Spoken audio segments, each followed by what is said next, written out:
Hello મિત્રો, જય શ્રી કૃષ્ણ. રિંકુસ ક્રિએશનમાં તમારું સ્વાગત છે. આજે મેં વ્રત સ્પેશિયલ મીઠાઈ બનાવી છે, એ પણ બહુ જ ઓછી મહેનતમાં. તો ચલો સ્ટાર્ટ કરીએ. એના માટે મેં 1 ચમચી ઘી લઈ લીધું છે. એમાં હું મખાના નાખી દઈશ. આને આપણે થોડા શેકી દઈશું જેથી એ ક્રિસ્પી થઈ જાય. બસ આવી રીતે શેકી દઈશું. તો શેકાઈ ગયા છે. એ જ કઢાઈમાં મેં કાજુ બદામ લઈ લીધા છે ઘી નાખીને. તો આપણા કાજુ બદામ બી શેકાઈને રેડી થઈ ગયા છે. તો આપણે મખાનાને ક્રશ કરીશું. હજુ બી થોડો દરદરો કરવો પડશે. તો મેં ક્રશ કરી નાખ્યા છે મખાના. હવે એ જ મિક્સર જારમાં મેં કાજુ બદામને પણ ક્રશ કરી નાખ્યા છે. આ બધું તમે એકવાર ચાળી લેજો. જો મોટા ગાંઠાને એવું હોય તો ફરીથી એકવાર થોડું તળી લઈશું. આપણે એ જ કઢાઈમાં મિક્સ કરી નાખ્યા. 1-2 ચમચી જેટલું ટોપરા છીણ લીધું છે. 1 વાટકી જેટલો મેં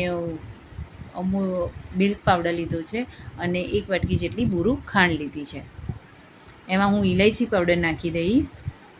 બસ આપણે બધું મિક્સ કરી દઈશું. આ પનીર મારા જોડે ઘરે બનાવેલું પડ્યું હતું, તો મેં એ મિક્સર જારમાં લઈ લીધું છે. એમાં આપણે થોડું દૂધ નાખી દઈશું જેથી આપણે મિક્સરમાં એને ક્રશ કરી શકીએ અને એનું ક્રીમીનેસ આવી જાય.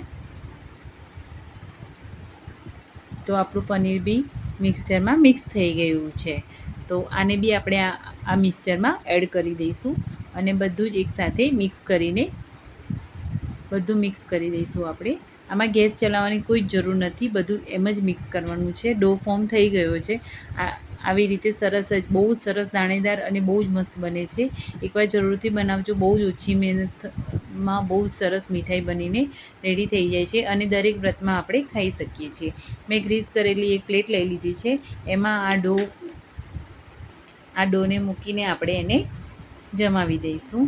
તો આવી રીતે મેં જમાવી દીધી છે. ઉપરથી ડ્રાયફ્રૂટ્સને કટ કરીને નાખી દીધા છે. તમને જે ડ્રાયફ્રૂટ્સ ભાવતા હોય તમે નાખી શકો છો. બસ આવી રીતે મિક્સ કરી અને